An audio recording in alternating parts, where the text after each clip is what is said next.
Let's see how long this lasts before my phone ends up on the floor. Alright, welcome back. Welcome to the live stream. If you're not familiar with my live streams, I sit here and I work on stuff and listen to something on TV or music. And I work on stuff and I don't really interact with anybody. I'm kind of boring, but I'm productive if I'm being watched. So I'm making another giant squid. I got this fabric today. I'm weak. It is gorgeous. I have a lot of fabric to go through, but I get weak.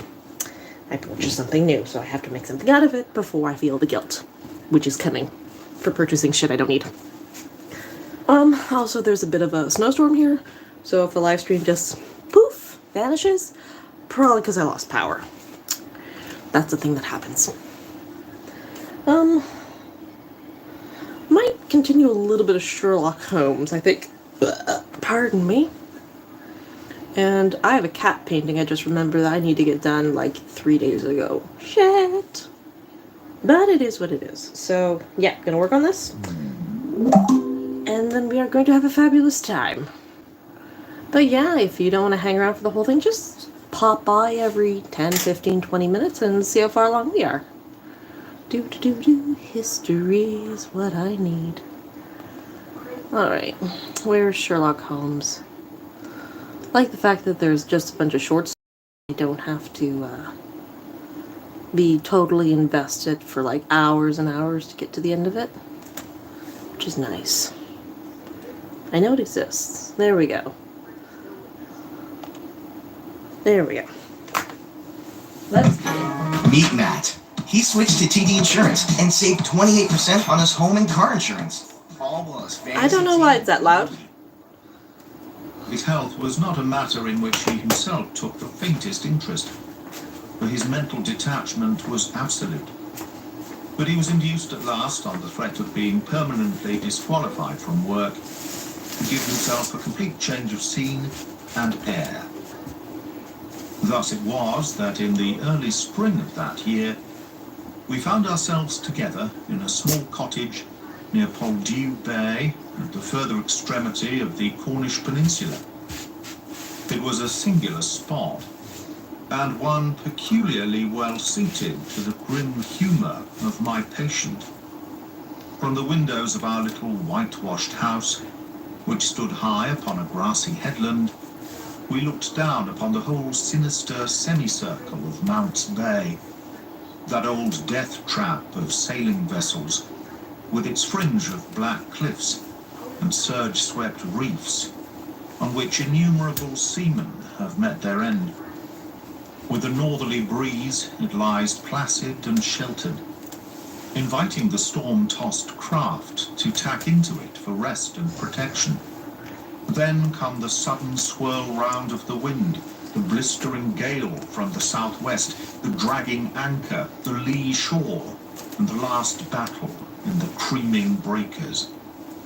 The wise mariner stands far out from that evil place.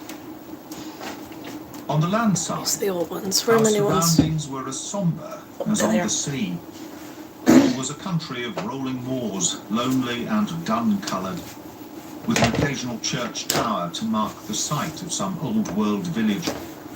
In every direction upon these moors there were traces of some vanished race which had passed utterly away, and left as its sole record strange monuments of stone, irregular mounds which contained the burned ashes of the dead, and curious earthworks which hinted at prehistoric strife. The glamour and mystery of the place, with its sinister atmosphere of forgotten nations, appealed to the imagination of my friend, and he spent much of his time in long walks and solitary meditations upon the moor. The ancient Cornish language had also arrested his attention, and he had, I remember, conceived the idea that it was akin to the Chaldean, and had been largely derived from the Phoenician traders in tin.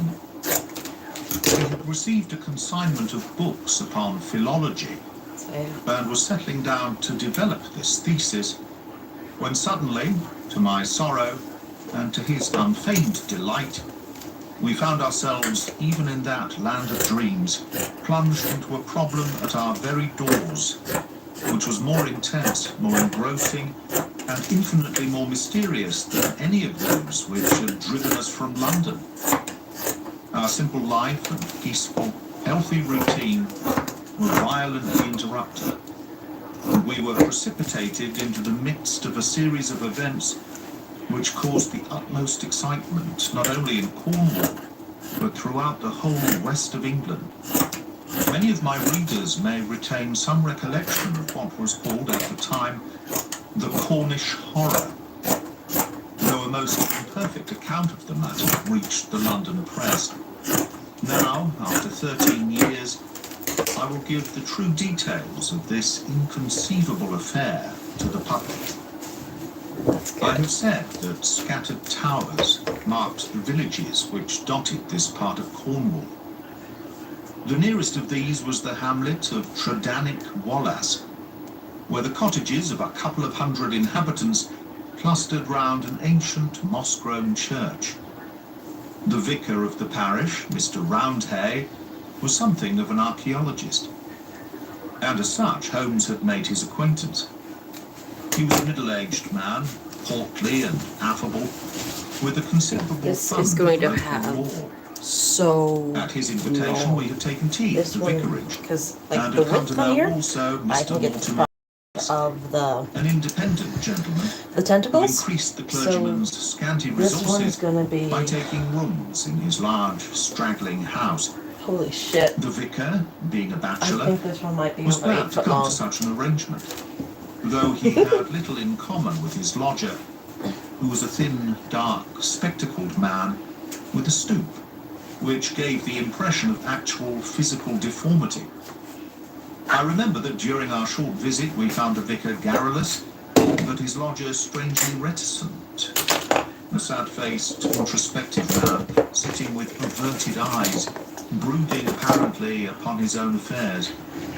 These were the two men who entered abruptly into our little sitting room on Tuesday, March the 16th, shortly after our breakfast hour, preparatory to our daily excursion upon the moors. "Mr. Holmes," said the vicar, in an agitated voice, "the most extraordinary and tragic affair has occurred during the night. It is the most unheard-of business. We can only regard it as a special providence that you should chance to be here at the time. You are the one man we need." I believe the intrusive eyes. But Holmes took his pipe from his lips and sat up in his chair like an old hound who hears the view halloo. He raised his hands to the sofa and sat side by side upon it.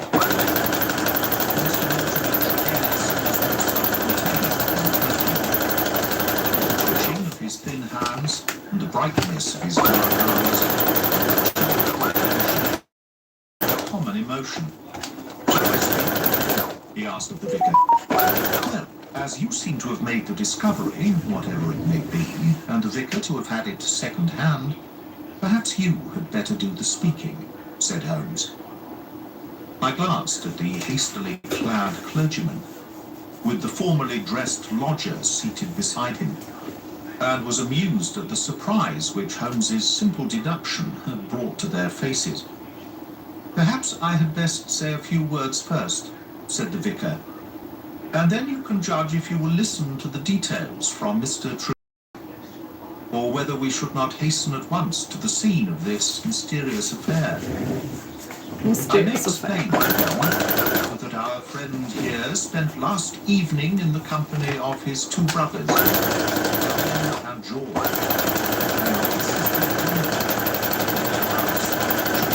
Walther, which is near the old stone cross upon the and shortly after 10 o'clock, playing This is a lot of extra work to put the liner in, but it's a lot easier at the end of it to put it all together, I find. And it needs to be done anyway because the fabric will stretch. If I try to stuff it, then I won't have out of a weird shaped squid. Weirder. panicked author, he found an extraordinary state of things. His two brothers and his sister were seated around the table exactly as he had left them, the cards still spread in front of them, and the candles pointed down to their sockets. The sister lay back, stone-dead in a chair. The two brothers sat on each side of her, laughing, shouting and singing, the senses stricken clean out of them. All three of them, the dead woman and the two demented men, retained upon their faces an expression of the utmost horror, a convulsion of terror which was dreadful to look upon. There was no sign of the presence of anyone in the house except Mrs. Porter, the old cook and housekeeper, who declared that she had slept deeply and heard no sound during the night. Nothing had been stolen or disarranged, and there is absolutely no explanation of what the horror can be which has frightened a woman to death and two strong men out of their senses. There is the situation, Mr. Holmes, in a nutshell. And if you can help us to clear it up, you will have done a great work. I had hoped that in some way I could coax my companion back into the quiet, which had been the object of our journey. But one glance at his intense face and contrasted eyebrows told me that was no expectation. We sat for some little time in silence, absorbed in the strange drama which had broken in on our peace. On the face of it, it would appear to be a case of a exceptional nature. Mr. Holmes, Mr. Trevor brought back the account to the vicarage, and I at once hurried over with him to consult you. The house where this singular tragedy occurred. What was that? Inland. Then we shall walk over together. But before Yeah, we I'm start, keeping an eye on it. I must ask you a few I figure there might be questions. somebody canceling. Yes. It's time. But I had observed excitement, the emotion of the clergyman. He sat with a pale, face, his anxious gaze fixed upon Holmes. His fingers clasped convulsively together. His pale lips quivered as he listened to the dreadful experience which had befallen his family, and his dark eyes seemed to reflect something of the horror of the scene.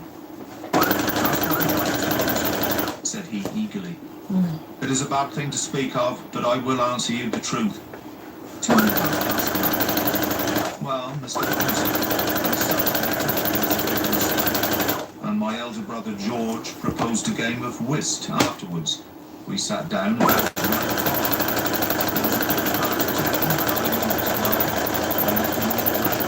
as merry as could be. Mrs. Porter had gone to bed, so I let myself out. I shut the hall door behind me. The window of the room in which they sat was closed, but the blind was not drawn down. There was no change in door or window this morning, or any reason to think that any stranger had been to the house. Yet there they sat, driven clean mad with terror, Brenda lying dead of fright, with her head hanging over the arm of the chair. I'll never get the sight of that room out of my mind so long as I live. The facts, as you state them, are certainly most remarkable, said Holmes. I take it that you have no theory yourself which can in any way account for them? As devilish, Mr. Holmes, devilish, cried Mortimer Tregennis. It is not of this world. Something has come into that room which has dashed the light of reason from their minds. What human contrivance could do that? Drugs. I fear, said Holmes, that if the matter is beyond humanity, it is certainly beyond me. Yet we must exhaust all natural experiments. What was that? Before we fall back upon It such was, a theory yep. as this. As to yourself, Mr. Tregennis, I take it you were divided in some way from your family, since they lived together and you have rooms apart. That is so, Mr. Holmes, though the matter is past and done with. We were a family of tin miners at Red Root, but we sold our venture to a company and so retired with enough to keep us. I won't deny that there was some feeling about the division of the money, and it stood between us for a time, but it was all forgiven and forgotten, and we were the best of friends together. Looking back at the evening which you spent together, does anything stand out in your memory as throwing any possible light upon the tragedy? Think carefully, Mr. Tregennis, for any clue which can help me. There is nothing at all, sir. Your people were in their usual spirits, never better. Were they nervous people? Did they ever show any apprehension of coming danger? Nothing of the kind. You have nothing to add, then, which could assist me. Mortimer Tregennis considered earnestly for a moment. There is one thing that occurs to me, said he at last. As we sat at the table, my back was to the window, and my brother George, he being my partner at cards, was facing it. I saw him once look hard over my shoulder, so I turned round and looked also. The blind was up, and the window shut, but I could just make out the bushes on the lawn, and it seemed to me for a moment that I saw something moving among them. I couldn't even say if it was man or animal, but I just thought there was something there. When I asked him what he was looking at, he told me that he had the same feeling. That is all that I can say. Did you not investigate? No, the matter passed as unimportant. You left them then, without any premonition of evil? None at all? I'm not clear how you came to hear the news so early this morning. I am an early riser and generally take a walk before breakfast. This morning, I'd hardly started when the doctor in his carriage overtook me. He told me that old Mrs. Porter had sent a boy down with an urgent message. I sprang in beside him and we drove on. When we got there, we looked into that dreadful room. Candles and the fire must have burnt out hours before, and they had been sitting there in the dark until dawn had broken. The doctor said Brenda must have been dead at least 6 hours. There were no signs of violence. She just lay across the arm of the chair with that look on her face. George and Owen were singing snatches of songs. The jury, like two great apes. Oh, it was awful to see. I couldn't stand it. And the doctor was as white as a sheet. Indeed, he fell into a chair in a sort of faint. And we nearly had him on our hands as well. Remarkable, most remarkable, said Holmes, rising and taking his hat. I think perhaps we had better go down to Frederick Walther without further delay. I confess that I have seldom known a case which at first sight presented a more singular problem. Our proceedings of that first morning did little to advance the investigation. It was marked, however, at the outset, by an incident which left the most sinister impression upon my mind. The approach to the spot at which the tragedy occurred is down a narrow, winding country lane. While we made our way along it, we heard the rattle of a carriage coming towards us, and stood aside to let it pass. As it drove by us, I caught a glimpse through the closed window of a horribly contorted, grinning face glaring out at us. 8-1 for Canada. Those staring eyes and narrowing teeth flashed past us like a dreadful vision. We might have got this. Brothers, cried Mortimer Maybe. Tregennis, white to his lips. They are taking them to hospital. We looked with horror after the black carriage, lumbering upon its way. Then we turned our steps towards this ill-omened house, in which they had met their strange fate. It was a large and white dwelling, one of our villa, a considerable garden which was already, in that Cornish air, well filled with spring flowers.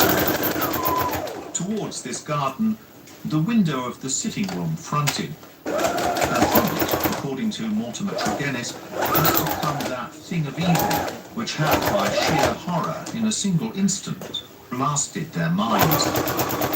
Holmes walked slowly and thoughtfully among the flower pots and along the path before we entered the porch.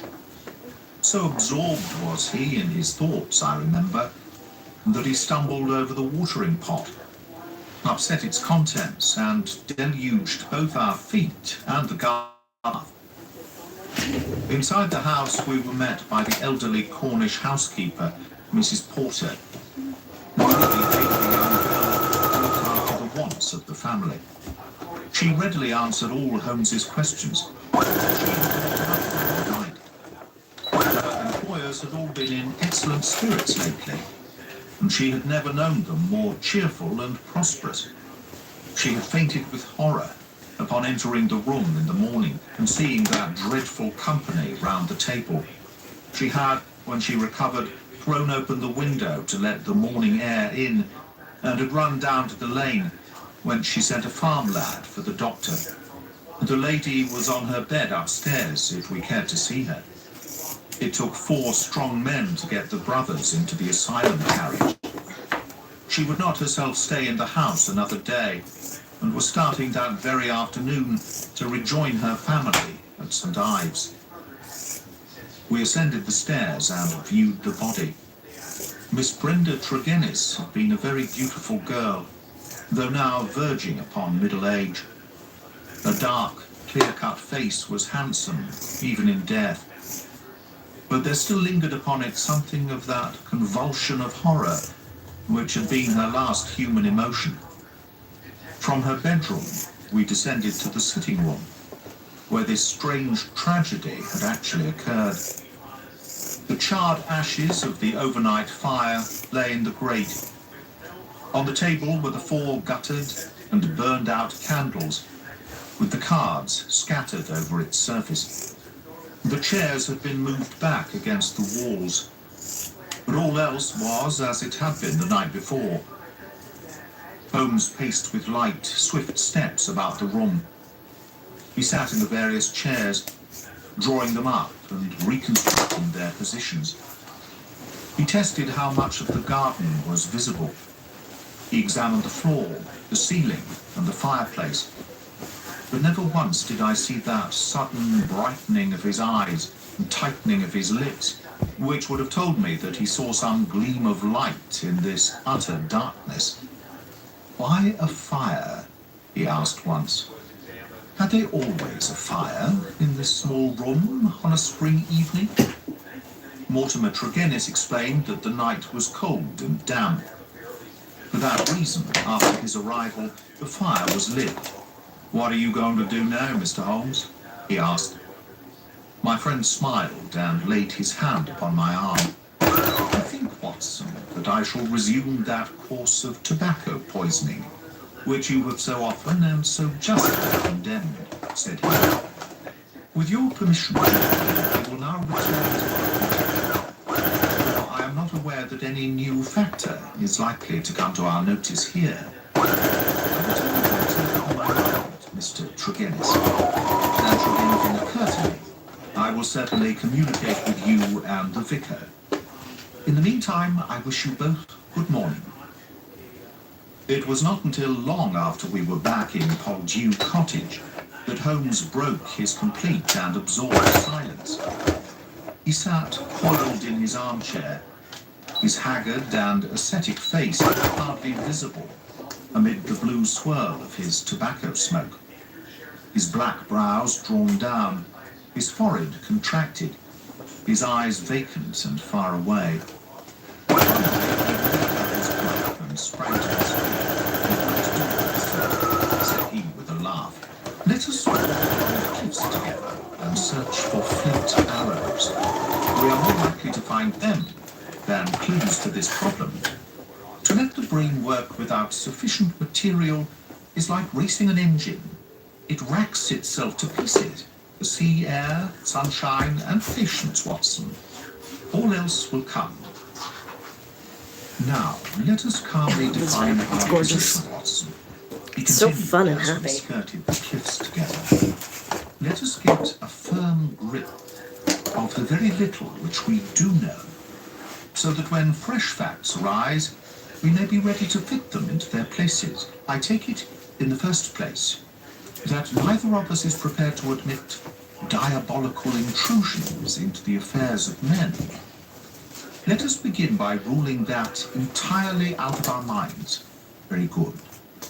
There remain 3 persons who have been grievously stricken by some conscious or unconscious human agency. That is firm ground. Now, when did this occur? Evidently, assuming his narrative to be true, it was immediately after Mr. Mortimer Tregennis had left the room. That is a very important point. The presumption is that it was within a few minutes afterwards. The cards still lay upon the table. It was already past their usual hour for bed. Yet they had not changed their position or pushed back their chairs. I repeat then, that the occurrence was immediately after his departure, and not later than 11 o'clock last night. Our next obvious step is to check, so far as we can, the movements of Mortimer Tregennis after he left the room. In this there is no difficulty, as they seem to be above suspicion. Knowing my methods as you do, you were of course conscious of the somewhat clumsy water pot expedient, by which I obtained a clearer impress of his foot than might otherwise have been possible. The wet, sandy path took it admirably. Last night was also wet, you will remember, and it was not difficult, having obtained a sample print, to pick out his track among others, and to follow his movements. He appears to have walked away swiftly in the direction of the vicarage. If then Mortimer Tregennis disappeared from the scene, And there it goes. affected the card players, Oh shit. Oh how could shit. we reconstruct that person? And how was such an impression of horror conveyed? Mrs. Porter may be eliminated. She is evidently harmless. Any evidence that someone crept up to the garden window and in some manner produced a terrific an effect, that it drove those who saw it out of their senses. The only suggestion in this direction comes from Mortimer Tregennis himself, who says that his brother spoke about some movement in the garden. That is certainly remarkable, as the night was rainy, cloudy, and dark. Anyone who had the design to alarm these people would be compelled to place his very face against the glass before he could be seen. There is a 3-foot flower border outside this window, but no indication of a footmark. It is difficult to imagine, then, how an outsider could have made so terrible an impression upon the company. Nor have we found any possible motive for so strange and elaborate an attempt. You perceive our difficulties, Watson?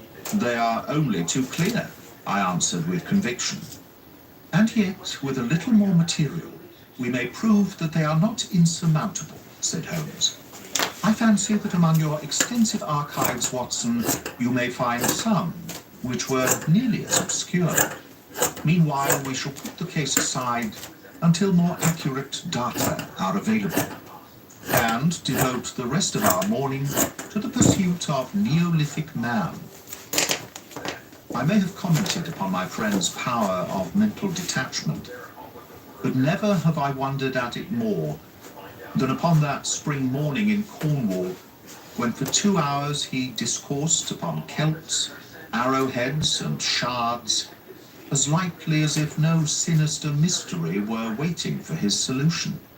It was not until we had returned in the afternoon to our cottage that we found a visitor awaiting us, who soon brought our minds back to the matter in hand. None of us needed to be told who that visitor was.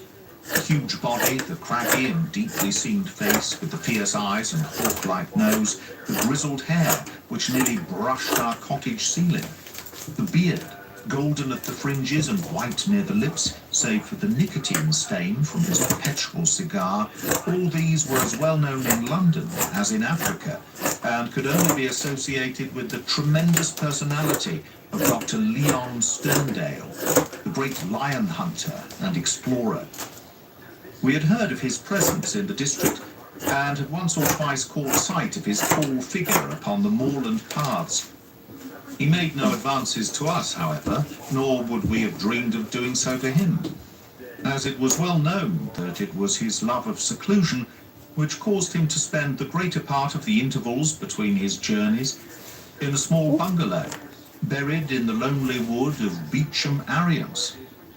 Here, amid his books and his maps, he lived an absolutely lonely life, attending to his own simple wants and paying little apparent heed to the affairs of his neighbours. It was a surprise to me, therefore, to hear him asking Holmes in an eager voice whether he had made any advance in his reconstruction of this mysterious episode. "The country police are utterly at fault," said he, "but perhaps your wider experience has suggested some conceivable explanation. My only claim to being taken into your confidence is that during my many residences here, I have come to know this family of Tregennis very well. Indeed, upon my Cornish mother's side, I could call them cousins, and their strange fate has naturally been a great shock to me. I may tell you that I had got as far as Plymouth upon my way to Africa, but the news reached me this morning, and I came straight back again to help in the inquiry." Holmes raised his eyebrows. "Did you lose your boat through it?" "I will take the next." "Dear me, that is friendship indeed." "I tell you they were relatives." "Quite so, cousins of your mother. Was your baggage aboard the ship?" "Some of it, but the main part at the hotel." "I see. But surely this event could not have found its way into the Plymouth morning papers?" "No, sir. I had a telegram." "Might I ask from whom?" A shadow passed over the gaunt face of the explorer. "You are very inquisitive, Mr. Holmes. It is my business." With an effort, Dr. Sterndale recovered his ruffled composure. "I have no objection to telling you," he said. "It was Mr. Roundhead, the vicar, who sent me the telegram which recalled me." "Thank you," said Holmes. "I may say in answer to your original question that I have not cleared my mind entirely on the subject of this case, but that I have every hope of reaching some conclusion. It would be premature to say more." "Perhaps you would not mind telling me if your suspicions point in any particular direction?" "No, I can hardly answer that." "Then I have wasted my time and need not prolong my visit." The famous doctor strode out of our cottage in considerable ill humour, and within 5 minutes Holmes had followed him. I saw him no more until the evening, when he returned with a slow step and haggard face, which assured me that he had made no great progress with his investigation. He glanced at a telegram which awaited him and threw it into the grate. "From the Plymouth Hotel, Watson," he said.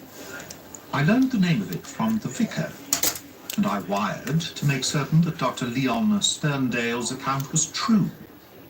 It appears that he did indeed spend last night there, and that he has actually allowed some of his baggage to go on to Africa, while he returned to be present at this investigation. What do you make of that, Watson?" "He is deeply interested." "Deeply interested, yes. There is a thread here which he had not yet grasped, and which might lead us through the tangle.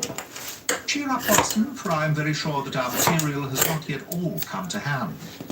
When it does, we may soon leave our difficulties behind us." Little did I think how soon the words of Holmes would be realized, or how strange and sinister would be that new development, which opened up an entirely fresh line of investigation. I was shaving at my window in the morning when I heard the rattle of hoofs, and looking up, saw a dog cart coming at a gallop down the road.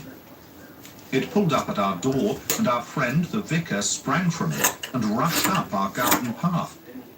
Holmes was already dressed, and we hastened down to meet him.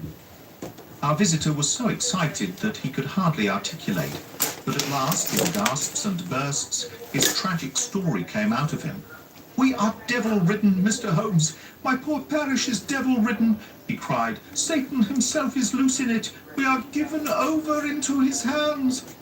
He danced about in his agitation, a ludicrous object, if it were not for his ashy face and startled eyes. Finally, he shot out his terrible news.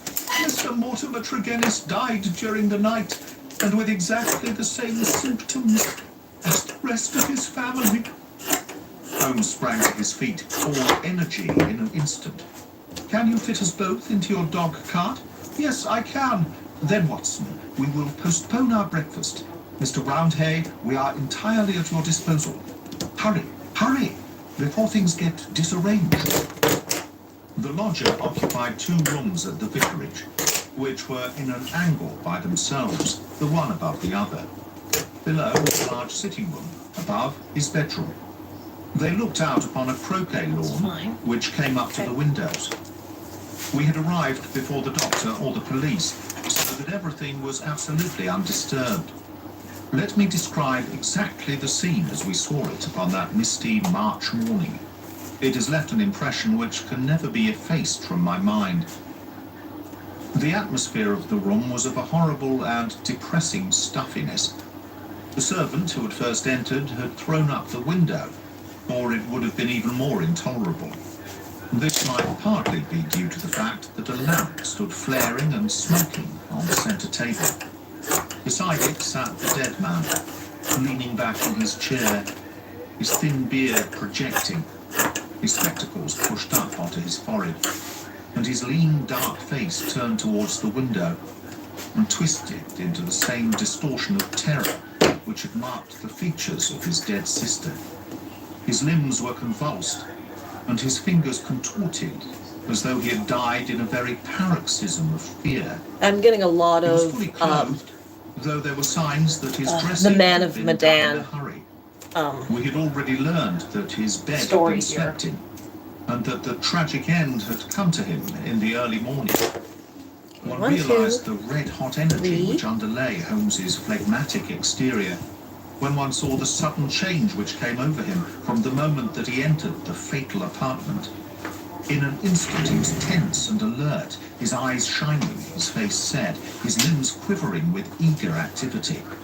He was out on the lawn, in through the window, round the room, and up 1, into 2, the 3, bedroom.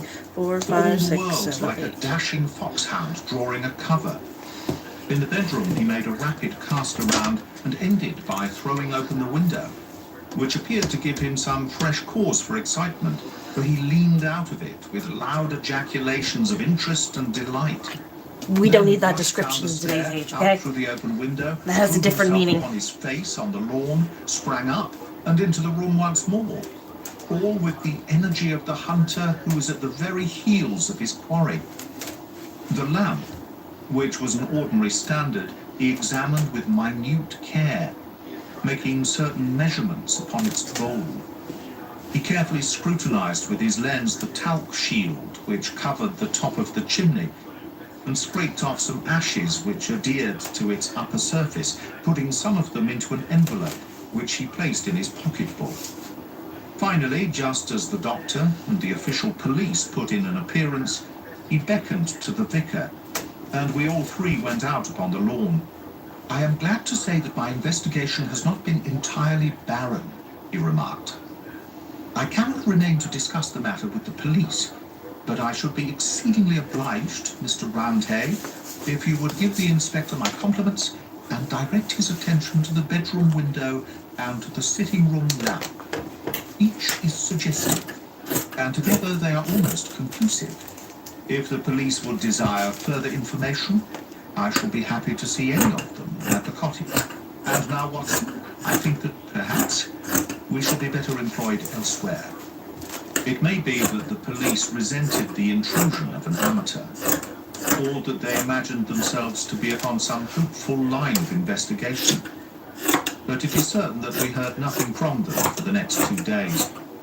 During this time, Holmes spent some of his time smoking and dreaming in the cottage, but a greater portion in country walks, which he undertook alone, returning after many hours without remark as to where he had been. One experiment served to show me the line of his investigation. He had bought a lamp which was the duplicate of the one which had burned in the room of Mortimer Tregennis on the morning of the tragedy.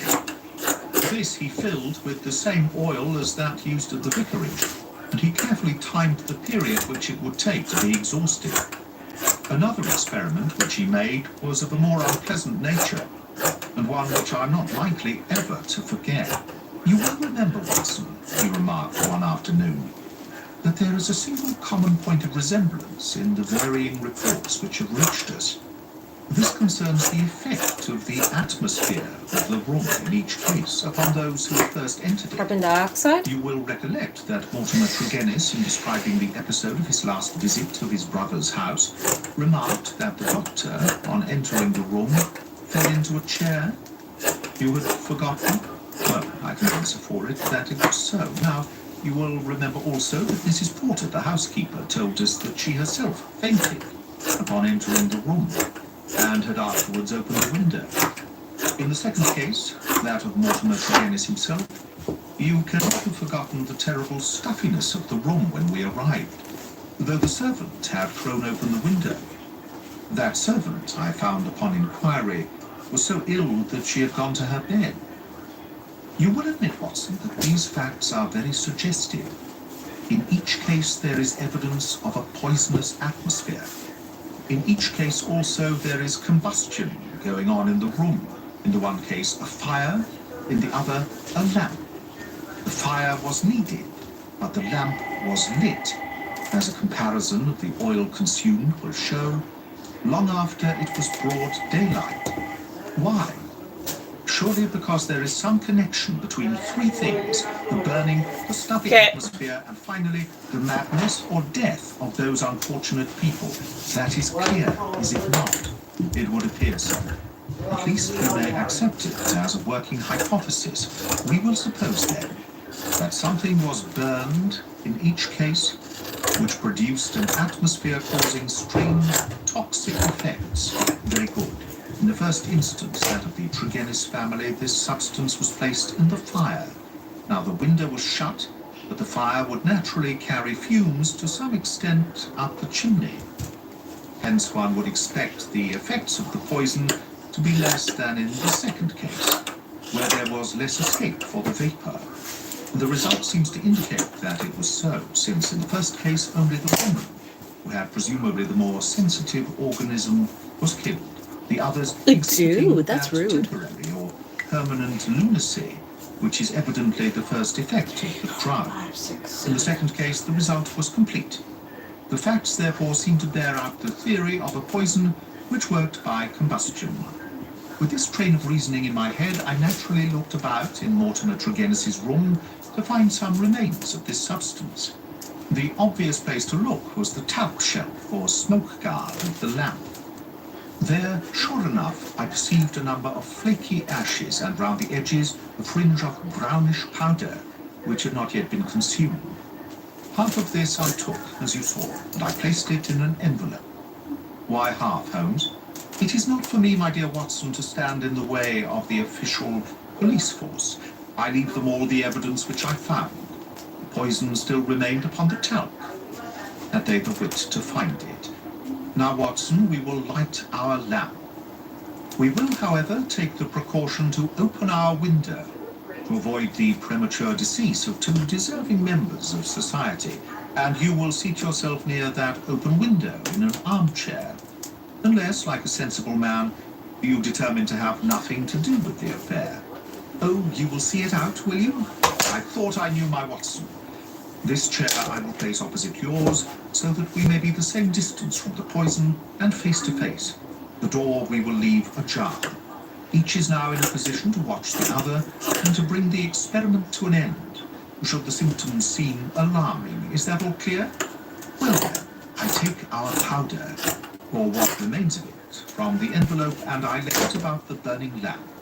So, now Watson, let us sit down and await developments. They were not long in coming. I'd hardly settled in my chair before I was conscious of a thick, musky odour, subtle and nauseous. At the very first whiff of it, my brain and my imagination were beyond all control. A thick, black cloud swirled before my eyes. And my mind told me that in this cloud, unseen as yet, but about to spring out upon my appalled senses, lurked all that was vaguely horrible, all that was monstrous and inconceivably wicked in the universe. Vague shapes swirled and swam amid the dark cloud bank, each a menace and a warning of something coming, the advent of some unspeakable dweller upon the threshold. whose very shadow would blast my soul. A freezing horror took possession of me. I felt that my hair was rising, that my eyes were protruding, that my mouth was opened, and my tongue like leather. The turmoil within my brain was such that something must surely snap. I tried to scream, and was vaguely aware of some hoarse croak, which was my own voice, but distant and detached from myself. At the same moment, in some effort of escape, I broke through that cloud of despair and had a glimpse of Holmes's face, white, rigid, and drawn with horror, the very look which I had seen upon the features of the dead. It was that vision which gave me an instant of sanity and of strength. I dashed from my chair, threw my arms around Holmes, and together we lurched through the door, and an instant afterwards had thrown ourselves down upon the grass plot and were lying side by side, conscious only of the glorious sunshine which was bursting its way through the hellish cloud of terror which had girt us in. Slowly it rose from our souls, like the mists from a landscape, until peace and reason had returned. And we were sitting upon the grass, wiping our clammy foreheads, and looking with apprehension at each other, to mark the last traces of that terrific experience which we had undergone. "Upon my word, Watson," said Holmes at last, with an unsteady voice, "I owe you both my thanks and an apology. It was an unjustifiable experiment, even for oneself, and doubly so for a friend.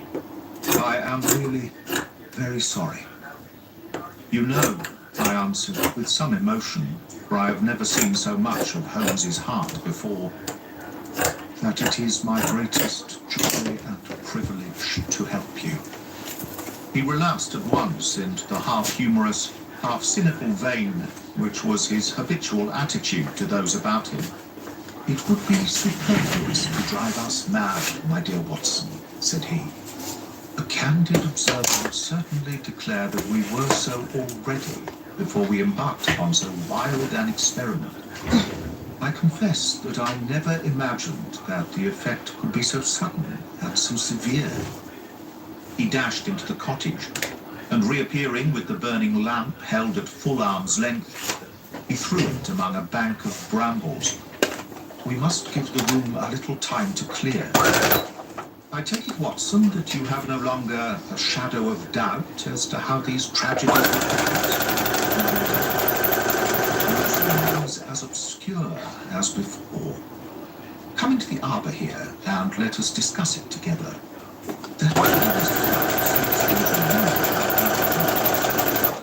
"I think we must admit that all the evidence points to the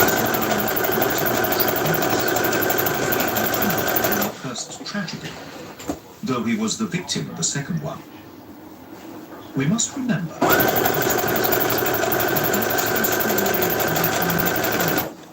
followed by a reconciliation.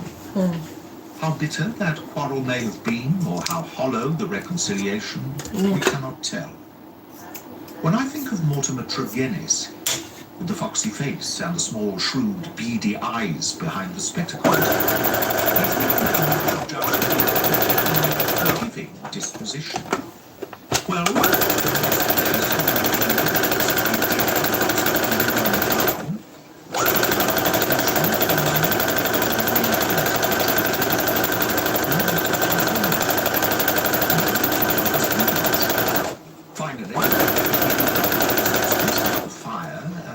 of leaving the room.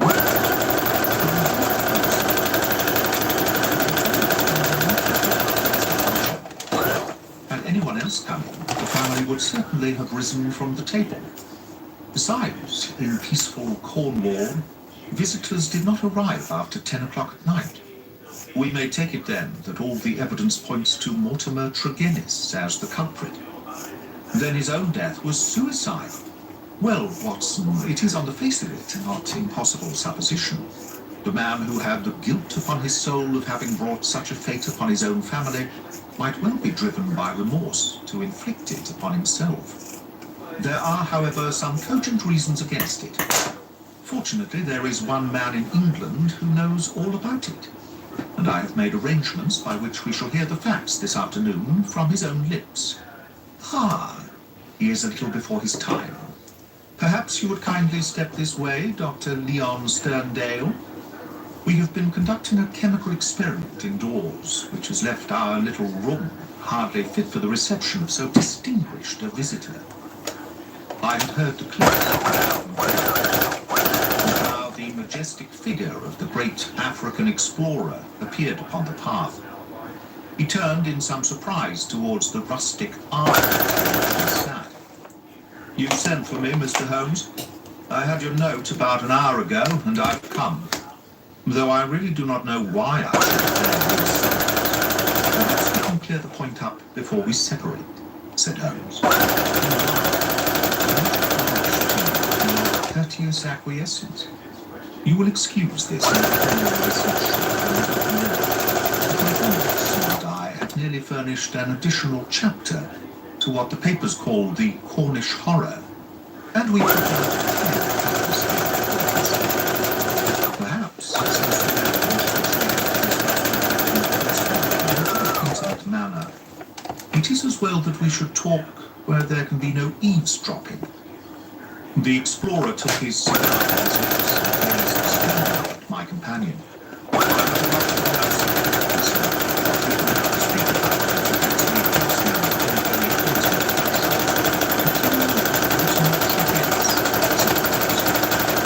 For a moment I wished that I were armed. Sterndale's fierce face turned to a dusty red, his eyes glared, and the knotty expression of Collins started out in his horror. He sprang forward with clenched hands towards my companion. Then he stopped, and with a violent effort he resumed a cold, rigid calmness which was, perhaps, more suggestive of danger than his hot-headed outburst. I have lived so long among savages and beyond the law, said he, that I have got into the way of being a law to myself. You would do well, Mr. Holmes, not to forget it, for I have no desire to do you an injury. Nor have I any desire to do you an injury, Dr. Sterndale. Surely the clearest proof of it is that, knowing what I know, I have sent for you, and not for the police. Sterndale sat down with a gasp, overawed for perhaps the first time in his adventurous life. There was a calm assurance of power in Holmes's manner which could not be withstood. Our visitor stammered for a moment, his great hands opening and shutting in his agitation. What do you mean? He asked at last. If this is bluff upon your part, Mr. Holmes, you have chosen a bad man for your experiment.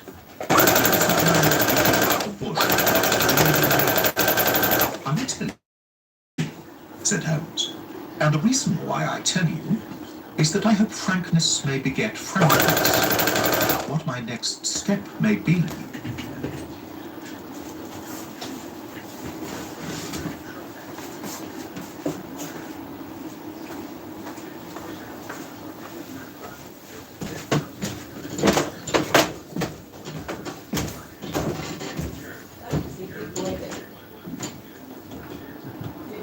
Check it out. Check what out. The drugs in here? Not today. No, I'm just wondering if anyone's canceled for tonight. Oh, I haven't even approved it yet. Oh, okay.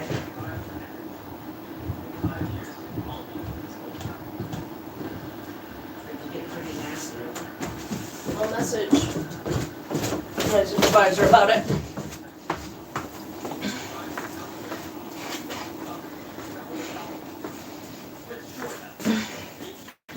Alright. Well, a break. And I might be back to finish this up. Sorry about that. Duty calls.